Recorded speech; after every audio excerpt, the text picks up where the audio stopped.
할렐루야. 오늘 대강절 첫째 주일입니다. 오늘 예배 자리에 나오신 여러분들 환영하고 축복합니다. 대강절 혹은 대림절이라고 부르는데 이 날은 예수님의 성탄을 기다리는 계절이죠. 초림하신 처음 이 땅에 오신 예수님의 성탄을 맞이하는 계절이고 동시에 다시 이 땅에 오시는 재림의 주님을 기다리는 계절이 대강절입니다. 그래서 대강절에는 흔히 전통적으로 우리가 깨어 기도하는 계절입니다. 깨어 있어야 오시는 주님을 우리가 맞이할 수 있잖아요. 그래서 말씀으로 깨어 있고 예배로 깨어 있고 기도로 깨어 있고 그렇게 해서 예수님을 우리의 왕으로 우리의 주인으로 모셔드리는 계절이 성탄을 앞둔 성탄을 준비하는 대림절입니다. 그래서 이 대림절을 여러분들이 정말 깨어서 준비하는 그런 계절로 삼으시면 좋겠습니다. 자, 오늘 이렇게 예배에 또 나오신 분들 우리가 마스크를 쓰고 있지만 그래도 우리 앞뒤에 옆에 이렇게 한번 인사하시면 좋겠어요. 행복한 주일 되시기 바랍니다. 행복한 주일 되시기 바랍니다. 네, 감사합니다. 오늘은 날 위해 목숨 버리신 예수님 이런 제목으로 함께 은혜를 나누길 원합니다. 우리가 인생에서 성공하는 사람들을 보면 되게 두 가지 공통점이 있습니다. 되게 그들은 매사에 열정적입니다. 어떤 일이든지 대충대충 하는 법이 없어요. 아주 열정적으로 달려듭니다. 또 한 가지는 어떤 목표를 정하고 결단하면 그 목표를 위해서 자기의 목숨까지도 걸고 달려듭니다. 그래서 그 목표를 이룰 수만 있다면 자기의 시간과 자기의 물질과 자기의 젊음과 모든 것을 아끼지 않습니다. 심지어 목숨까지도 내어놓고 달려갑니다. 이런 사람들이 되게 어떤 인생의 정상에 우리가 흔히 말하는 성공했다고 말할 수 있는 사람들이죠. 우리가 뭐 빌 게이츠 같은 분, 또 스티브 잡스 같은 분, 어떤 자기 분야가 다르지만 또 에브라임 링컨 같은 분들, 또 우리가 체육계에서 볼 수 있는 우리나라에는 손흥민 선수 같은 그런 훌륭한 선수가 있다는 거 또 자랑스럽게 여기지 않습니까? 만약에 축구 선수가 축구를 하는데 대충 넘어질까봐 조심해서 부딪힐까봐 살살 피해서 적당히 뛰면은 훌륭한 선수가 될 수 없어요. 그리고 상대 팀에게 승리하기는 어려울 것입니다. 정말 승리하기를 원한다면 어찌 보면 손흥민 선수 같이 뛰어야 돼. 손흥민 선수의 유명한 경기가 있죠. 오늘 잠깐 보여드릴게요. 한번 준비해 주세요. 네.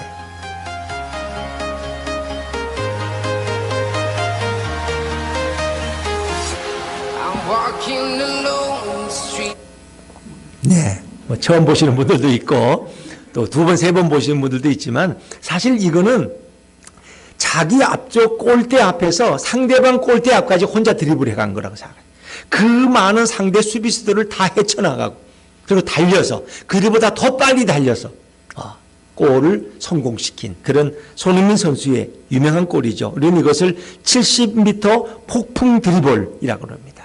그리고 이것은 전례가 없는 이런 골은 아직 역사 속에 없었다는 거예요. 그래서 제가 이렇게 영상 볼 때도 보면은 그 사회자가 그래요. 월드 클래스라고. 이건 세계적 수준이지 이거는 아시아 선수가 아니라는 거예요. 또 제가 잘 못 듣지만은 거기 보면 앱솔루트 완벽한 슛이라는 거예요. 또 뷰티풀 너무 아름다운 또 드리블이라는 거. 이런 표현들 보면은 최고의 찬사죠. 여러분 이것은 자기 몸을 사리면 안 되는 거예요. 상대방 수비에게 넘어지면 어떡할까? 아이고 나는 못해. 그러면 안 되는. 어찌 보면 그런 생명을 걸고 달려갔을 것이고 그것이 볼리전에서 5호골로 장식되는 모습을 볼 수 있습니다. 그래서 인생에서는 말이 앞서면 안 돼요.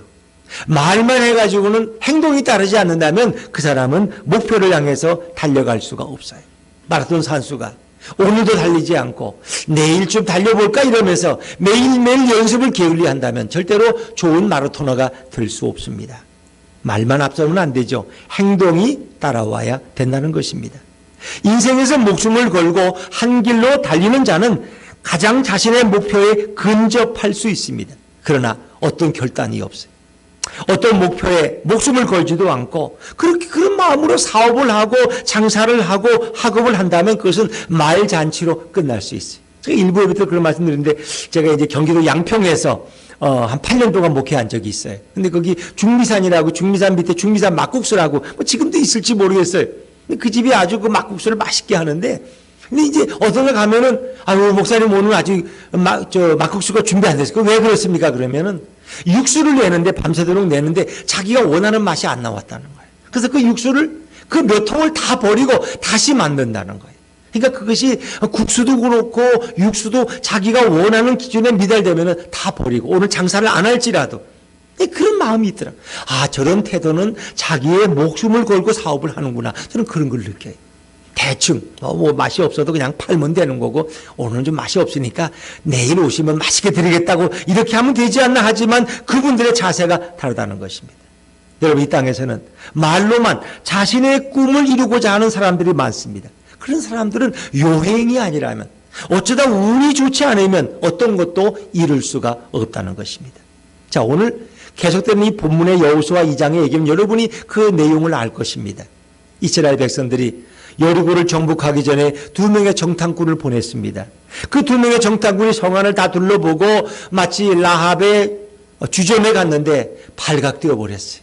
여리고의 군사들이 와서 이제 이 여리고 온 2 정탐꾼을 찾을 때 라합은 그 2명의 병사를 안전하게 숨겨주었습니다. 아니, 숨겨줄 정도가 아니라 이스라엘이 반드시 여리고를 정복할 것이라는 확신과 믿음까지 심어주었어요.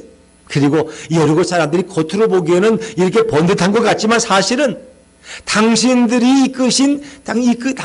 이끌어 오신 여호와 하나님의 소문을 듣고 그들이 간담이 녹아서 두려움에 벌벌 떨고 있다고 말해 주었어요.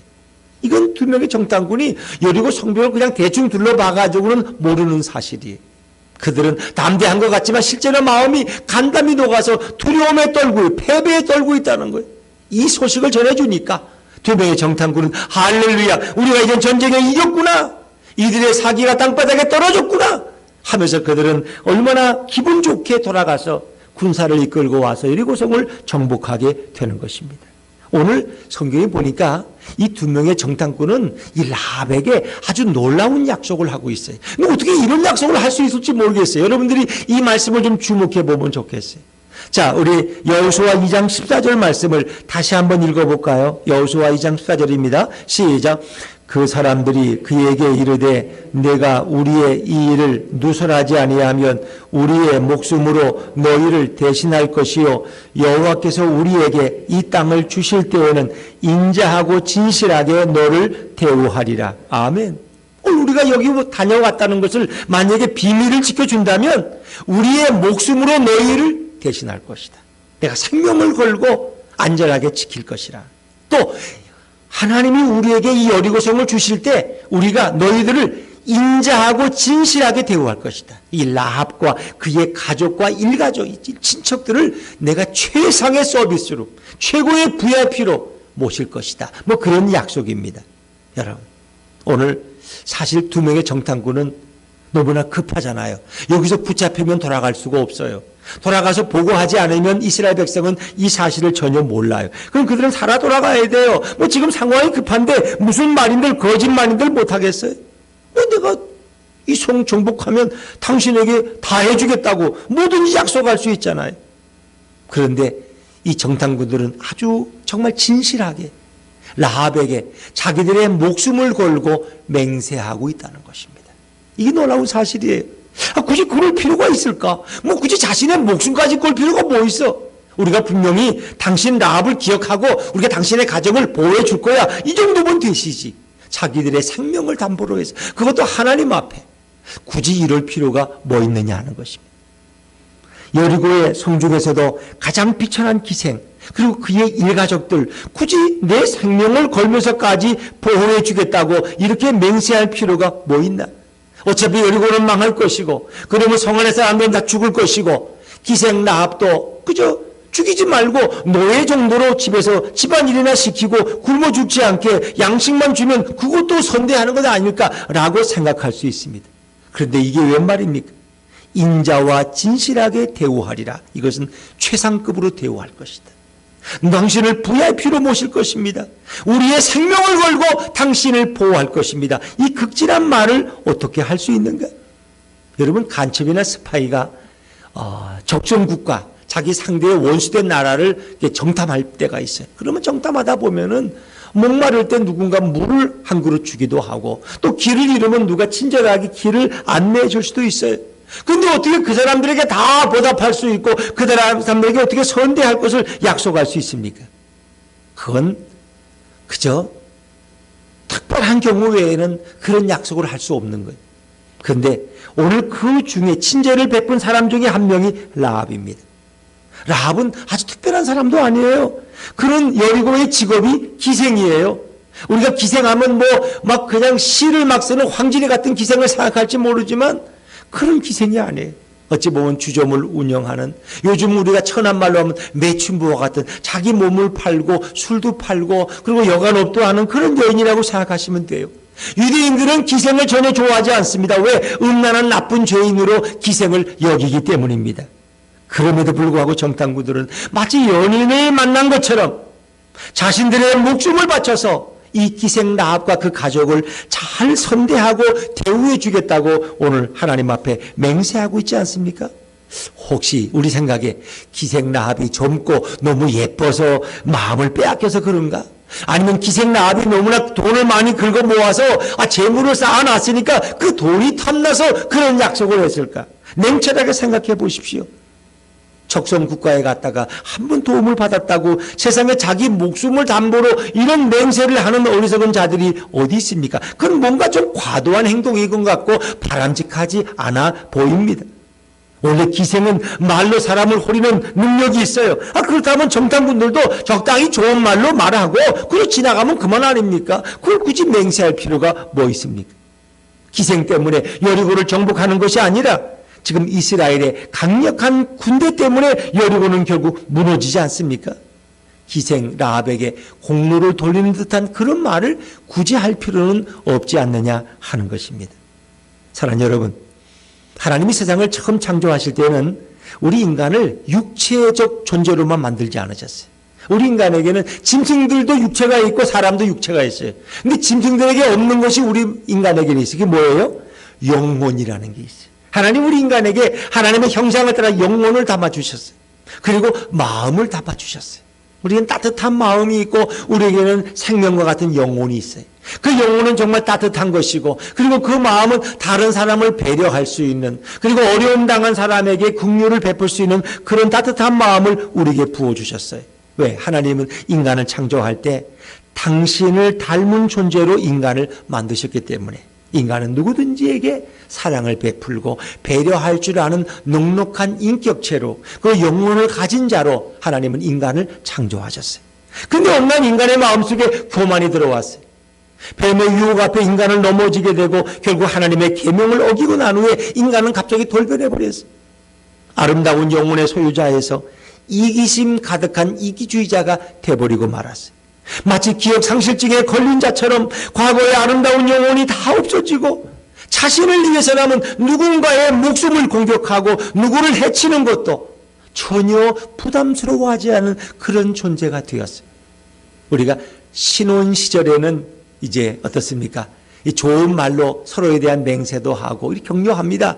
그러나 이제 또 어떤 부부들 가운데는 나중에 한 30년 살다 보면 내가 언제 그런 말을 했지? 이 기억 상실증에 걸린 것 같아. 나 그런 말 안 했는데. 당신이 나는 이제 손에 물도 안 묻히게 한다고 약속했잖아. 근데 왜 설거지도 안 해? 남편에게 말해도 남편은 기억력이 없다는 거예요. 어찌 보면 하나님이 만드신 우리 인간들은 따뜻한 영혼을 가진 자가 되었는데 모든 걸 다 상실해버렸어요. 우리가 계명을 어기고 타락한 존재가 되면서 그 모든 것을 다 잃어버렸어요. 이제는 조금만 화만 하면 상대방을 공격하는데 잔인할 정도로 공격하고 다른 사람의 심지어 생명을 빼앗는 일도 별로 주저하지 않는 자가 타락한 인간의 모습이 됐어요. 그래서 지구상에서 가장 무서운 자가 바로 인간입니다. 인간처럼 그렇게 타인의 생명을 빼앗는 자가 없어요. 그것은 타락한 인간의 죄성 때문이다 하는 것입니다. 그래서 그런 말 하죠. 아주 밤에 아무도 없는 길을 걸어가는데 짐승을 만나면 그것도 무섭지만 그래도 좀 낫대. 사람을 만나면 더 무섭대. 사람을. 왜 그럴까요? 사람이 그만큼 사악해지고 죄로 인해서 돌변해 버렸기 때문이다 하는 것입니다. 만산에는 조두순 씨가 온다니까 이사가는 사람이 많다 그러더라고요. 같은 동네 살기 싫다고. 왜 인간이 그렇게까지 되었을까? 그러니까 이번에는 조두순 씨가 자기 내가 이사 간다고 뭐 그랬다고 또 뉴스에 나오더라고. 여러분, 오늘 성경에 보니까 왜 두 명의 정탐꾼들은 라합을 그렇게 극진히 대우하겠다고 맹세했을까? 그들은 라합의 진실한 모습을 보았어요. 정말 라합의 선대하는 모습에 마음이 감동을 받았어요. 라합은 두 명의 정탐꾼을 숨겨주기 위해서 여러분의 죽음의 고비를 넘겼습니다. 여리고 사람들로부터 안전하게 자기들 집 옥상에 숨겨주었고, 정탐꾼을 잡으러 온 여리고 군사들에게 다른 정보를 줌으로써 자신의 목숨을 걸었습니다. 그래서 우리 집에 온 건 맞지만 그들이 방금 전에 나갔는데 아마 저 산으로 올라가는 것 같다, 그리 가보시라고 이렇게 길을 따돌렸어요. 만약에 그것이 발각된다면 라합도 생명을 내놔야 돼. 라합의 일가족들도 다 몰살을 당해야 돼. 그러니까 라합도 자기 생명을 걸지 않으면 그 정탐꾼들을 보호해 줄 수가 없어요. 그 라합의 태도에 감동이 된 정탐꾼들은 어땠습니까? 자신들도 우리의 목숨을 걸고 라합과 그 일가족을 보호해 주겠다고 결단하고 있는 것입니다. 라합은 자신의 과 아니라 자신의 가족까지 위태로울 수 있음에도 불구하고 자신의 목숨을 걸고 정탐꾼들을 선대해 주었습니다. 사실 라합은 정탐꾼들을 전부터 알던 단골 손님도 아닙니다. 오직 라합은 성령에 이끌려서 예수님이 마음에 주시는 감동대로 이끌려서 그의 신앙으로 결단을 내리고 두 명의 정탐꾼을 숨겨주고 그들을 도와준 것입니다. 여러분, 라합은 절대로 기회주의자가 아닙니다. 이제 우리나라가 망하는 판에 어떻게든 살 수 있을까 해서 이스라엘 정탐꾼들을 도와줘야지, 그리고 나도 살아야지, 이런 기회주의자가 아닙니다. 라합은 성령의 감동 가운데서 이미 그 마음이 하나님을 믿는 신앙으로 정탐꾼들과 하나가 된 줄로 믿습니다. 비록 민족이 다르고 자라난 장소가 다르지만 이제 신앙 가운데 목숨을 서로 나눈 전우가 되었어요. 여러분, 전우라는 건 피보다 강한 거 아세요? 같은 전쟁터에서 총알이 빗받치는 곳에서 서로를 감싸 안고 보호해준 전우라면은 세상에 무엇도 그들을 갈라놓을 수가 없는 것입니다. 같은 신앙 가운데 자신의 목숨을 던져서 자신의 전우를 지켜주었는데 누가 그들을 배신하고 누가 그들을 떼어놓을 수 있겠습니까? 여기에 감동된 정탐꾼들은 여리고성을 공격해서 함락시킬 때 모든 여리고성 주민을 다 죽이는 그 상황에서 라합과 그의 가족들은 안전하게 지켜주겠다고 자신들의 목숨을 걸고 약속하고 있습니다. 한 번도 서로 간에 만난 적이 없지만 서로 간에 목숨을 건 결단으로 어느새 연인보다 더 긴밀한 관계로 그들은 발전했습니다. 라합이 자신의 목숨을 걸고 두 정탐꾼을 숨겨준 일은 이 땅에 오셔서 원수된 우리들을 위해서 자신의 생명을 내어주실 예수님을 보여주고 있는 것입니다.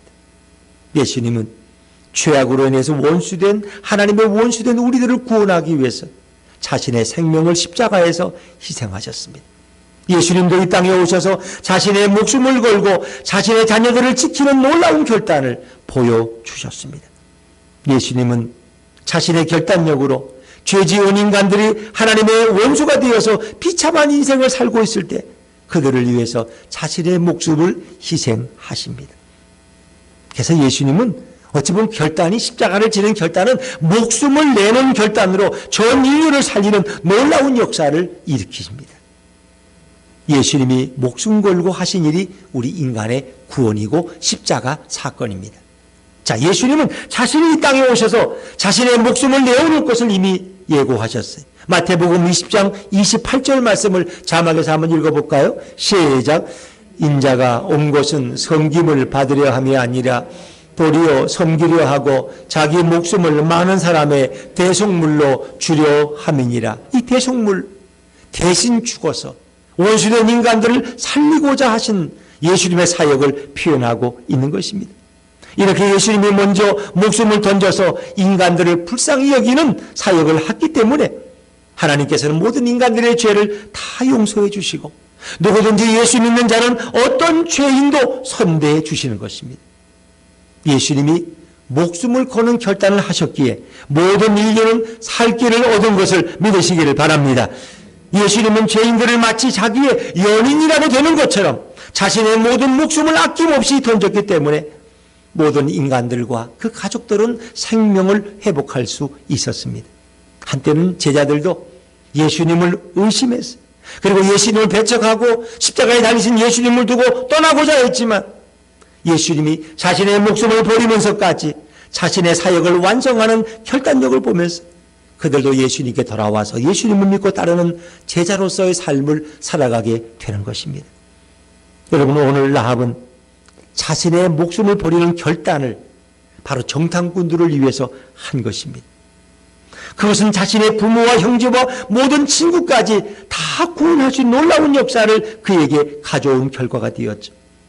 하물며 인간이면서도 신성을 가지고 있는 예수님께서 죄인된 인간들을 선대하시며 자신의 목숨까지 버렸다면 과연 얼마나 많은 인간들을 구원할 수 있겠습니까? 여러분, 예수님은 이 땅에 오실 때 완전한 인간의 몸으로 오신 거예요. 우리보단 더위도 안 타시고 드시지 않아도 배도 안 고프고 이런 모습으로 온 게 아니에요. 우리 인간과 동일한 모습이에요. 예수님도 행로에 곤해서 쉬셨고 목마르니까 물을 달라고 사마리아 여인에게 부탁하시잖아요. 예수님도 제 아들이 배 타고 건너갈 때 그 고문에서 죽으셨다 그랬잖아요. 제 아들이 깨우잖아요. 예수님과 똑같이 피곤을 겪으셨어요. 완벽한 인간이에요. 근데 동시에 예수님은 완벽한 하나님으로 우리에게 오신 거예요. 그러니까 이 땅에 오신 예수님은 완전한 인간이면서 완전한 신의 모습으로 이 땅에 우리를 찾아오신 거예요. 그래서 예수님의 본체는 하나님과 동등하신 것을 믿으시기를 바랍니다. 이사야에서는 그 예수님이 곧 하나님 아버지라고 증언합니다. 우리가 예수님 얘기하다가 그분이 하나님 아버지라고 그러면 고개를 사우다. 예수님은 아들인데 어떻게 아버지가 될 수 있어? 그럼 아들이 어떻게 아버지가 돼요? 그런데 성경은 삼위일체의 비밀을 그렇게 설명하고 있는 것입니다. 자, 이사야 9장 6절 말씀을 한번 자막해 볼까요? 이사야 9장 6절입니다. 같이 읽죠. 시작. 이는 한 아기가 우리에게 낳고 한 아들을 우리에게 주신 바 되었는데 그의 어깨에는 정사를 메었고 그의 이름은 기묘자라 모사라 전능하신 하나님이라 영존하시는 아버지라 평강의 왕이라 할 것입니다. 아멘. 하나님을 위한 한 아기, 한 아들을 우리에게 주었는데 그에 대한 명칭이 전능하시는 하나님이라 영존하시는 아버지라 평강의 왕이라. 그분이 우리의 아버지가 되시고 우리의 전능한 하나님이 되시고 우리를 통치하시는 왕이 되신다고 성경은 이미 오래전에 예언하고 있습니다. 예수님은 하나님이시지만 인간을 위해서 모든 영광을 다 버리시고 인간의 천한 모습으로 이 땅에 내려오신 하나님이신 것을 믿으시기 바랍니다. 그 성탄은 하나님이 인간의 몸을 입고 우리를 찾아오신 날이 성탄이. 그것을 준비하는 계절이 바로 대림절이십니다. 우리가 지혜로운 다섯 처녀같이 등잔에 기름을 준비할 수 있다면 얼마나 주님이 기뻐하실까. 그러나 미련한 처녀처럼 등잔에 기름을 준비하지 않고 잠들어 있다가 예수님이 오셨을 때 나가서 그분을 맞이하지 못한다면 얼마나 안타깝고 불행한 일일까. 그렇습니다. 예수님은 인간들을 선대하기 위해서 자신의 목숨까지 아낌없이 버리시고자 이 땅에 오셨습니다. 하나님께서 인간의 몸을 입고 이 땅에 오셔서 자신의 목숨을 버리신다면 얼마나 큰 역사가 일어나겠습니까? 만약에 사람이 돌을 들면 얼마나 큰 돌 정도를 들을 수 있을까요? 여러분, 사람이 돌을 들면 인간의 신체가 한 70kg, 80kg 되잖아요? 그럼 우리 앞에 계신 우리 이강민 장로님이 막 돌을 들면 한 150kg 들 수 있을까요? 못 드시겠죠? 이 엮기하는 사람도 150kg는 어마어마한 건데 그냥 못 들어요. 우리.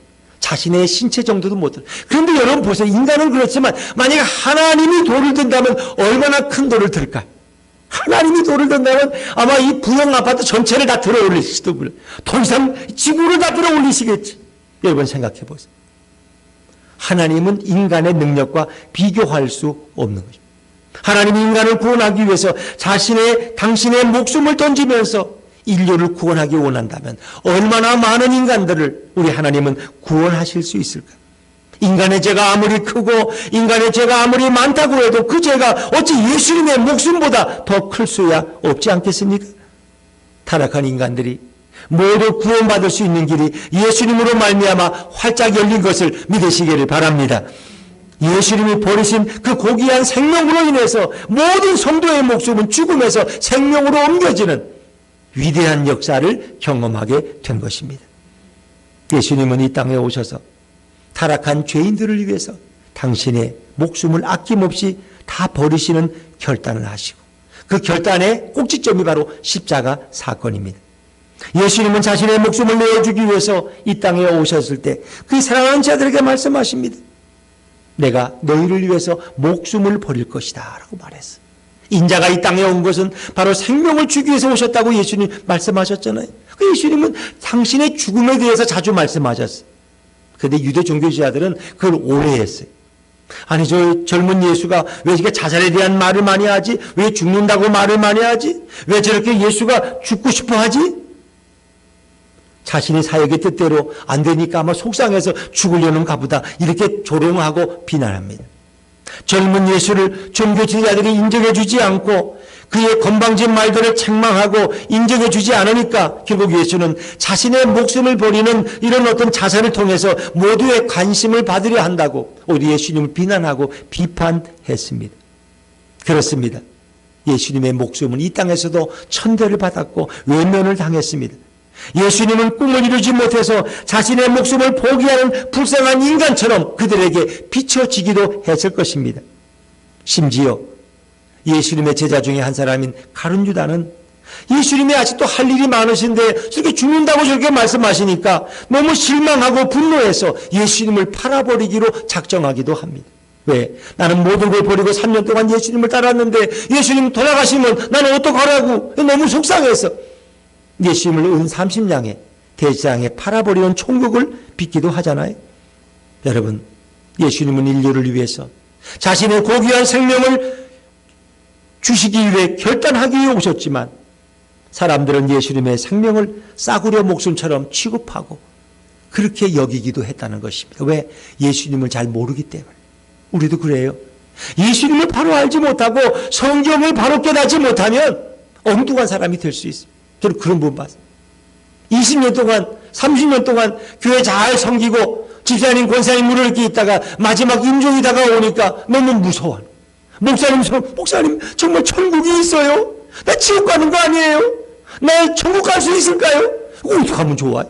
30년 동안 예배드린 건 뭔데? 여기 와서 앉아서 말씀드린 게 하루 이틀이 아닌데 어떻게 천국이 이제 있느냐? 나 같은 사람도 천국에 갈 수 있냐? 그게 불안해가지고. 혹시 여러분도 내가 죽으면 천국같이 지옥같이 불안하면 저를 찾아오세요. 저를 만나세요. 내가 1대1로 확신을 심어드릴게요. 성경 구절을 찾아서. 왜? 여러분 그런 확신 없이 어떻게 신앙생활을 할 수 있겠어요? 우리가 예수님을 모르면 이렇게 예수님을 오해할 수 있다는 것입니다. 예수님은 이 땅에서 자신의 목숨을 모든 자들을 위해서 주겠다고 설교하셨습니다. 예수님은 자신의 사역의 최종점이 어떤 기적이나 어떤 말이나 어떤 행동이 아니었고 그의 목숨을 십자가에서 버리는 것이 예수님의 최종점이었어요. 예수님은 말만 앞세우는 분이 아니었습니다. 예수님은 말로서 사랑하고 예수님은 말로만 기도하고 말로만 죄인들을 용서한다고 하지 않으셨습니다. 예수님은 유대 종교 지도자처럼 말에서 시작해서 말 자체로 끝나는 그런 분이 아니었습니다. 예수님은 자신의 목숨을 버리면서까지 죄악된 영혼들을 살리시고자 자신을 희생하신 분이 바로 예수님이십니다. 예수님은 이 땅에 오셔서 많은 영광과 존귀를 받으셔야 하지만 그렇게 받아야 합당하신 분이지만 예수님은 그것을 우리에게 요구하지도 않으셨습니다. 예수님의 사랑은 자신의 목숨을 버리는 것이었습니다. 예수님의 능력은 자신의 목숨을 버리는 것이었습니다. 예수님의 사역은 자신의 목숨을 버리는 것이었습니다. 예수님의 진정한 권능은 자신의 목숨을 인류를 위해서 아낌없이 버리는 것, 그것이 예수님의 권능이었습니다.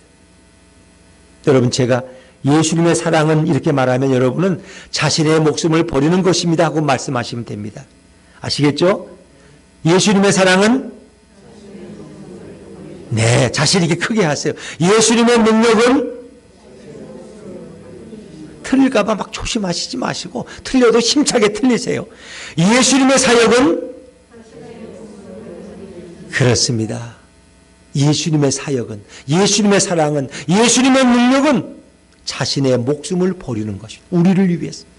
죄인들을 구원하기 위해서 자신의 목숨을 버리는 것이 우리를 향한 예수님의 사랑이고 예수님의 권능이고 예수님의 사역입니다.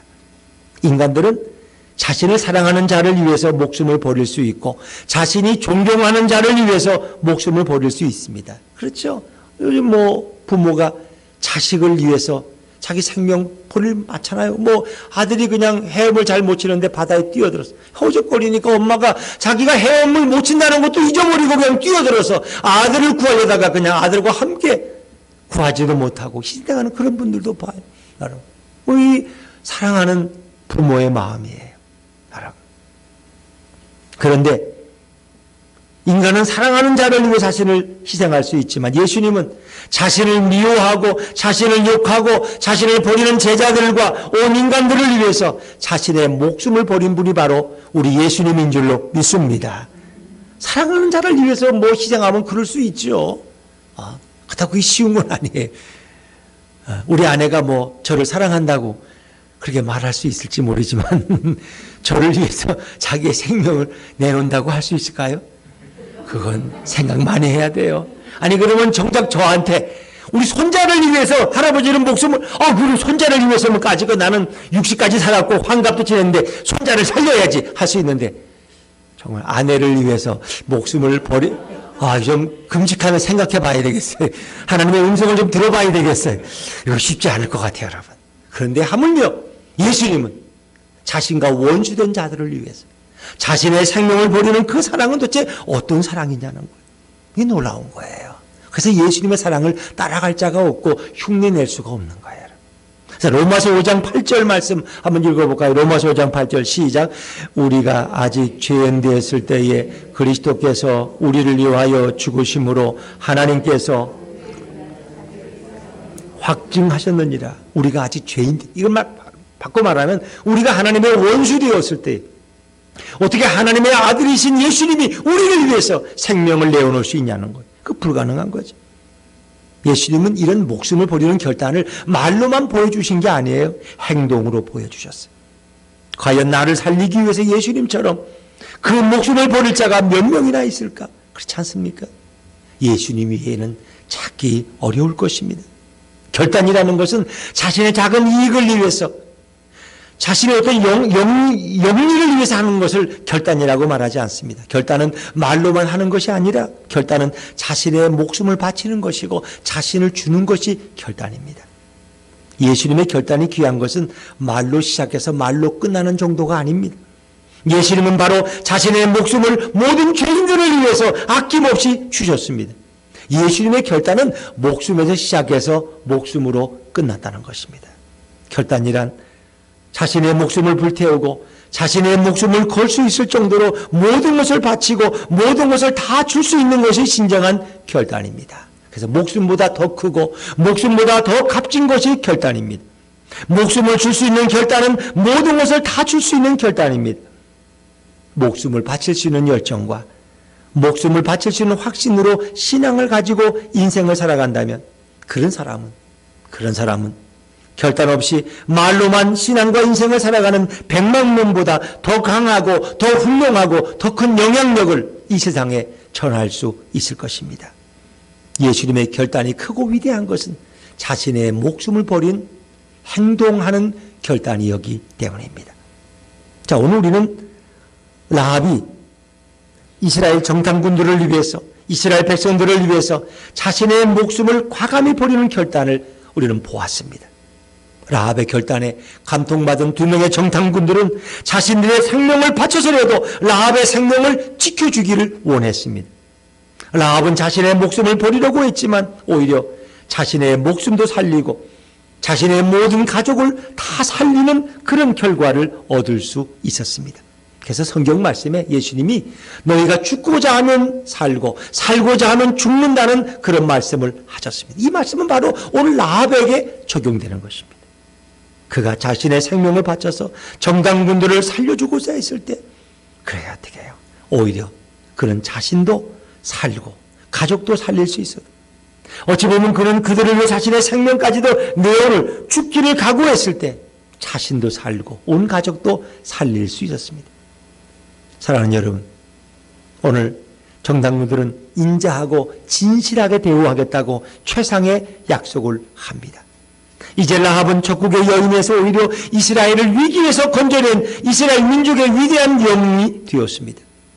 그것만이 아닙니다.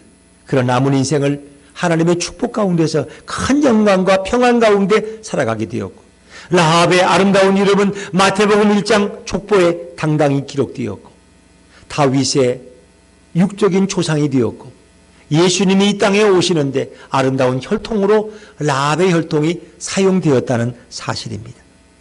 사랑하는 여러분, 인생에서 결단하고 정해진 길로 달려간다고 해서 모두가 승리하고 자신의 꿈을 다 이루는 것은 아닙니다. 우리는 주위에서 그런 사람 많이 와요. 정말 그렇게 열심히 하는데, 정말 그렇게 열정이 있고 재능이 있는데도 뭔가 꼭 이루고자 할 때 잘 안 돼요. 그것이 바로 인생이에요. 자신의 한 번밖에 없는 목숨을 세상의 쾌락과 어떤 범죄에 던져버리면 그 결단은 범죄와 죄악의 결단이 되고 결국은 자신의 삶을 파괴하고 자신의 영혼을 죽이는 자가 되고 마는 것입니다. 모든 인생은 한 번밖에 없는 인생을 이 땅에 살아갑니다. 물론 천국에 살면 영원하지만 이 땅에 오는 것은 한 번입니다. 우리 윤회설처럼 또 왔다가 또 다음에 또 개로 오고 소로 오고 그런 것이 아닙니다. 우리는 단 한 번 이 땅을 살다가 천국으로 돌아가는 존재입니다. 그래서 우리는 이 한 번밖에 없는 인생에서 결단의 방향을 잘 정하셔야 됩니다. 인간의 가장 가치 있는 결단은 라합처럼 예수님을 향한 결단을 하는 것입니다. 예수님을 위해 자신을 드리는 결단을 한다면 그는 천국에서 영웅이 되고 예수님의 영원한 나라에서 큰 상급과 복을 받게 될 줄로 믿습니다. 예수님을 향한 결단, 하나님의 나라를 위한 결단, 그것이 우리에게 요구되는 것입니다. 지혜 있는 자들은 예수님께서 자신의 목숨을 버려서 영원한 살 길을 열어주셨다는 사실을 받아들여야 할 것입니다. 그리고 남은 인생을 우리 예수님을 위해서 말이 아니라 행동으로 우리가 살게 된다면 예수님은 그 사람의 남은 인생을 축복하시고 그가 원하는 꿈을 이루게 하실 줄로 믿습니다. 그러나 우리가 예수님을 위한 결단을 하지 않고 세상의 어떤 쾌락과 어떤 명예와 종욕을 위한 결단을 하고 자기의 목숨을 거기에 낭비한다면 그는 결국 여리고가 망하듯이 그는 망하고 여리고가 무너지듯이 그의 인생은 어느 순간에 무너지게 될 것입니다. 예수님은 그런 자의 목숨을 귀하게 여기지 않으십니다. 성도란 예수님 때문에 사는 자입니다. 우리 옆에 분들에게 한번 인사하시죠. 성도는 예수님 때문에 사는 자입니다. 시작. 성도는 예수님 때문에 사는 자입니다. 성도들은 예수님에게 있어서 라합과 같은 귀중한 존재입니다. 예수님은 자신의 목숨을 버리는 결단을 통해서 자신이 가장 아끼는 성도들을 살려주기를 원하십니다. 예수님께 성도라는 존재는 자신의 목숨을 버리면서까지 지켜주고 살려주고 싶은 아주 귀한 존재가 바로 성도인 것입니다. 오늘 예수님이 자신의 목숨을 버리는 결단을 하지 않는다면 성도는 영원히 지옥에서 끊임없는 고통과 괴로움 속에서 살 수밖에 없을 그런 비참한 존재입니다. 그러나 예수님은 당신의 목숨을 결단하심으로써 우리 인간들을 죄에서 다 구원해 주신 것입니다. 예수님이 자신의 목숨을 버려 우리 대신 죽으시고 성도들을 살려주셨기 때문에 성도는 예수님의 생명을 받아서 대신 살아가는 놀라운 복을 받게 된 것입니다. 라합과 같은 복을 받은 자가 바로 성도입니다. 성도는 이제 영원한 천국으로 인도받을 줄로 믿습니다. 이제 우리는 예수님처럼 우리의 목숨을 예수님을 위해서 바쳐야 합니다. 우리가 먼저 목숨을 바치는 결단을 하게 된다면 어떤 자도 도와줄 수 있고 어떤 자에도 일으켜줄 수가 있습니다. 가정에서 어머니가 그래도 존경과 사랑을 많이 받죠. 자식들이. 물론 아버지의 사랑도 많이 받지만 되게 어머니에게 더 손을 많이 들여요. 왜? 어머니는 정말 가족들을 위해서 더 많이 헌신하게 하기 때문에. 물론 아버지도 그렇지만은 왜? 사실 그 모성이라는 게 있잖아요. 자신의 생명을 걸고 아이를 낳고 그리고 그 아이를 키우는 것은 보통의 희생이 없이는 불가능한 거예요. 그래서 우리는 어머님의 은혜라는 노래가 있어도 아버지의 은혜라는 노래는 아직 없잖아요. 그렇죠? 앞으로 나오겠죠. 나실제 괴로움 다 잊으시고. 그렇죠? 이게 진짜 어머니의 사랑을 우리 자녀들은 많이 경험하기 때문에 어머니를 더 사랑하고 또 어머니를 더 귀하게 여기를지도 모르겠어요. 여러분 그렇습니다. 어머니가 이렇게 자녀를 위해서 희생했기 때문에 어머니에 대한 자식들의 사랑이 애틋한 거예요. 근데 만약에 어머니가 자식들을 방치해버리고 돌보지 않고 그들을 아무렇게나 그냥 이렇게 키웠다면은 결코 자식들도 어머니의 뜨거운 사랑을 경험하긴 어려울 것입니다. 사랑하는 여러분, 예수님의 사랑은 바로 행함이 있는 사랑이었습니다.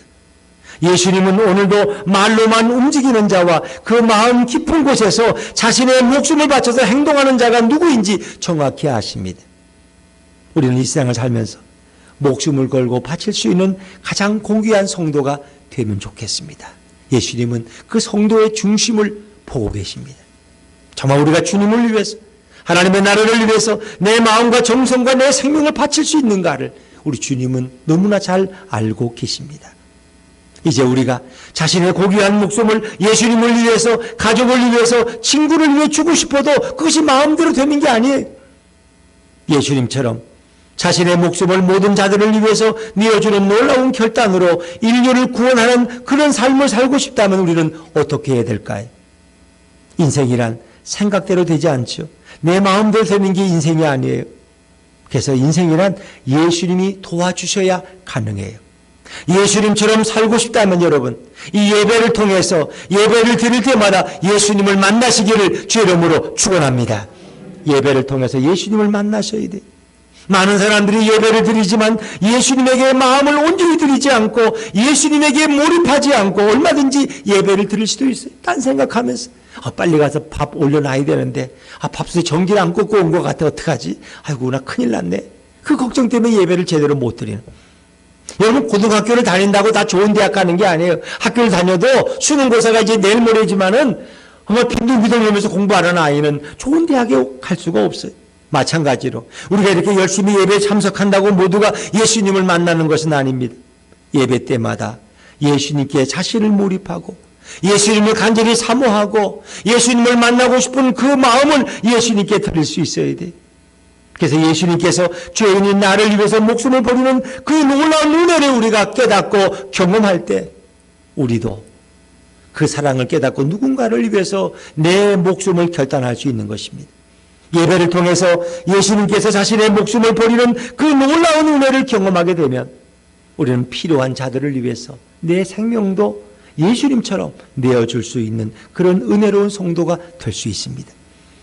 여러분, 예수님이 죄인을 위해서 대신 목숨까지 주셨기 때문에 우리는 자신의 심장이나 장기를 전혀 모르는 사람에게 기증할 수도 있습니다. 실제 그런 분들 많이 있잖아요. 아는 사람에게 자기 자식을 위해서, 가족을 위해서 장기를 기증할 수 있어요. 근데 생판 알지도 못하는 사람을 위해서 돈을 받고 주는 것이 아니라 아무 조건 없이 자기의 장기 하나를 떼어준다는 것은 예수님의 사랑을 경험하지 않고서는 불가능합니다. 예수님은 나 같은 죄인을 위해서 당신의 생명을 내어주셨는데 이 두 개의 장기 중에 그거 하나 내가 누군가를 위해 못 해주겠어? 예수님의 사랑을 경험한 사람만이 결국 그 일을 결단할 수 있다는 것입니다. 여러분, 인생의 목표란 내 노력과 꿈으로만 되는 것이 아닙니다. 인생의 목표는 예배 때에 목숨을 버리신 예수님을 만나고 그 예수님을 체험한다면 그 목표도 저절로 이루어질 줄로 믿습니다. 우리의 삶의 목표는 예배를 통해서 완성되어집니다. 예배 때 반드시 예수님을 만나서 예수님이 우리에게 부어주신 그 사랑을 깊이 체험하면서 예수님처럼 다른 사람을 위해서, 하나님을 위해서, 주님을 위해서, 교회를 위해서 나 자신을 결단하고 드릴 수 있는 하나님의 사람들이 다 되시기를 주의 이름으로 축원합니다. 축원합니다.